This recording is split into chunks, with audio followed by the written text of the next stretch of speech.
Excusez-moi, le podcast de Mark Watson, episode 58.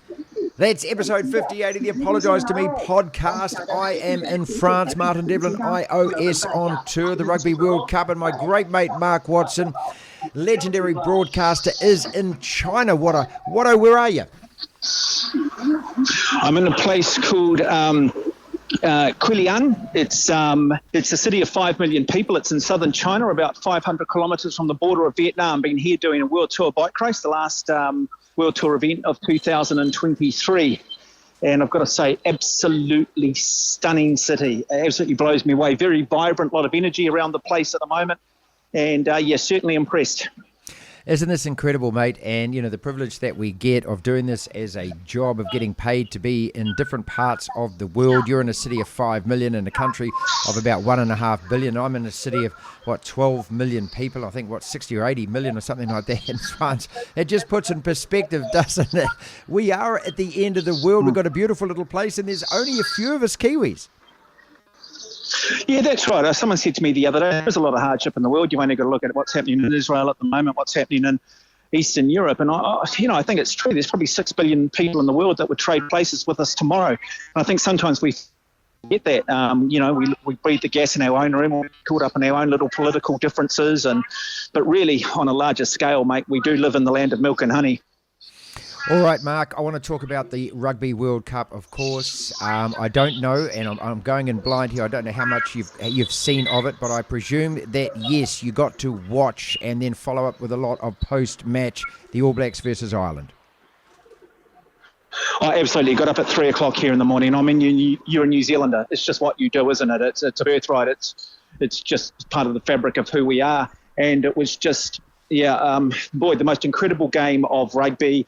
I think I'm suffering from adrenaline fatigue today, and the smallest of margins separated two wonderful teams, and I'm pleased that we came out on the right side of the ledger.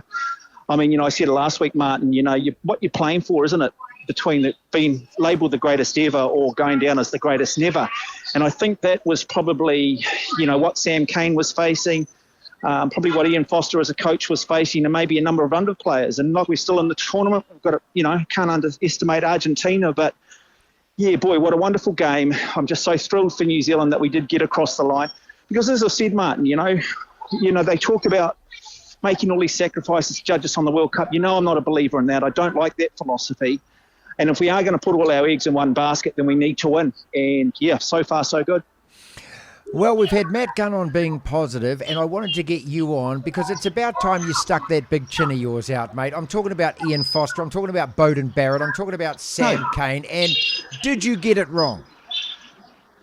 No, I didn't, because, look, Martin, I think what you've got to say is that, look, I just think it's dangerous that if we just, in between World Cups, accept loss, accept mediocrity, that we shouldn't criticise anybody because judge us on the World Cup. I mean, what would we do then? We just reduced rugby to once every 4 years. I don't know how saddened you were last year when we lost a series to Ireland. Yeah, these guys deserved all the criticism. I know how deflated I was when we lost to South Africa 4 or 5 weeks ago and how we lost to the French. And I think as New Zealanders, we should continue to put the pressure on, ask the questions, criticise these guys. And look, did they perform on the weekend? Absolutely they did. And we know what they're capable of. Have they consistently performed over the last 4 years? Probably not. No. I'll still say this, Martin. We actually need to go on and win this tournament now. I mean, if we lose to South Africa, if we lose to Argentina this weekend, the reality is, mate, we're no different than Ireland. We still go home with nothing. We're not a country like basketball in 2004 where fourth was, hey, give us the Halberg Award. We're the damn All Blacks. And so, congratulations to Ian Foster, mate. I don't have any problem being proven wrong. In fact, prove me wrong. But we've got to make sure as a public, part of the reason we are so successful is because we are so damn hard on these guys. They've always said about the All Black coach, it's the hardest job in New Zealand. It should always be the hardest job in New Zealand. But let's not just adopt this once every 4 years because, it's risky. And, we saw 24 years between winning our first World Cup and our second World Cup. Yeah. And it's so important that we keep the pressure on. Yeah, and look, and I think that my criticism and criticism of others, I think, has been completely just based on the history of the All Blacks and what our expectations are. And now we sit here, and if we put ourselves in Ireland's shoes, they are exactly where we were during that barren 24 years. They're now questioning themselves, Mark, as being this fantastic team between World Cups, and all of a sudden winning 17 in a row, winning 16 in a row before that, achieving the series win in New Zealand, winning the Six Nations. Look, it's all magnificent. It's all records in the book. It's all undeniable. But at the same time, they are as deflated and flat as we have been at every World Cup loss that we've suffered. Yeah, absolutely. I think the difference for us and what makes it harder for us is our legacy is 80% winning record. We can't experiment between World Cups like other countries. We just simply can't do that. And so, other countries can get away with it. England can be crap for 4 years, win the Rugby World Cup, and then, everything's forgotten. But that's not the New Zealand way. So sometimes that's a disadvantage for us. But I think what we have done is we've learnt, haven't we? We have learnt how to get World Cups right, and we've learnt through those failures. We've learnt through a lot of analysis, not coming in, not hitting the ground running necessarily. It's hard to accept as fans. I've heard the philosophy, but the reality is, Martin, there's probably some truth in that philosophy, even though, I don't like to admit it at times because I want my All Black team to go out and win well on every occasion. Are the All Blacks still our number one national team? I'm asking this because we're both in different continents. We're not home in New Zealand. We've had the up the wires. The Black Caps are going great guns at the One Day Cricket World Cup. The All Blacks are still, though, I think, the one team that unites our country.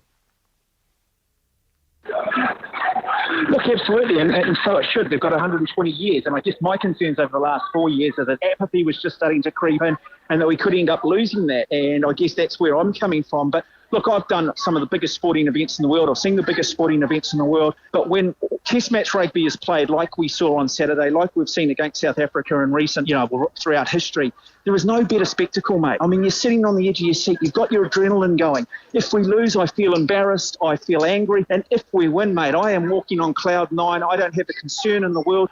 I could be having relationship difficulties, the whole lot. For 24 hours, mate, I'm buzzing. The whole country's buzzing. That's what the All Blacks does more so than any other side in New Zealand. Yes, there have been teams that have come along and captured that at times, but not consistently, not in year out. But that's part of the reason why we have been so harsh, and we are so harsh on them, is because we actually love them and we want the best out of them. And now when you see that footage of the Barrett brothers playing rugby in their backyard, that warms your heart, doesn't it? That tickles you now. You embrace that? Oh, look, I think Scott Barrett's certainly without doubt an absolute just marquee player and really is the nucleus of this team's going forward. Geordie Barrett, I thought, was brilliant at second 5'8". His defence was magnificent.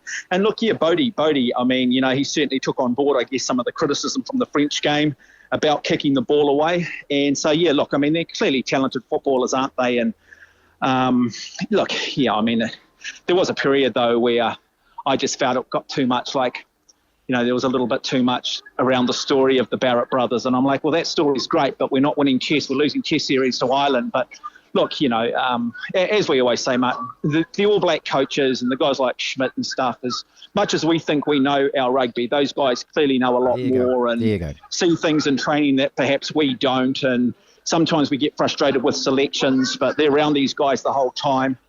And, I think sometimes we do underestimate the importance of experience. All right, then, call it. We've got a semi-final against Argentina. What concerns you about that game? Is this a lay-down for the All Blacks, or do we have to be a bit careful? Oh, we've got to be very careful, apathy. I mean, huge buzz coming off that Ireland game. It was like we'd won the damn thing, hasn't it? Yeah. Boy, we've got to go in here composed. Look, there's a part of me that just wants us to play badly and win narrowly so that we just are 100% set for that final, Martin. Look, it'd be a huge upset if Argentina beat us. They've been on a pretty easy side of the draw. God, I hope like hell somehow England can pull off the miracle and just slow South Africa down and kick 15 penalties and win that one. But look, I think the All Blacks should win Argentina. But look, I think there's enough nous and enough resource around this All Black team to make sure that they understand that they've got another game to play, that Argentina have beaten us twice in the last 3 or 4 years, and not to underestimate them. Hopefully they've had a couple of days just to recover and not have to think about it. And now we get back into that mode. I mean, it's the same on the line again. Greatest ever, greatest never. And that applies for this game this week. No point beating Argentina on the weekend, Ireland on the weekend, and then losing to Argentina. Devlin. I'm as mad as hell, and I'm not going to take this anymore. The platform.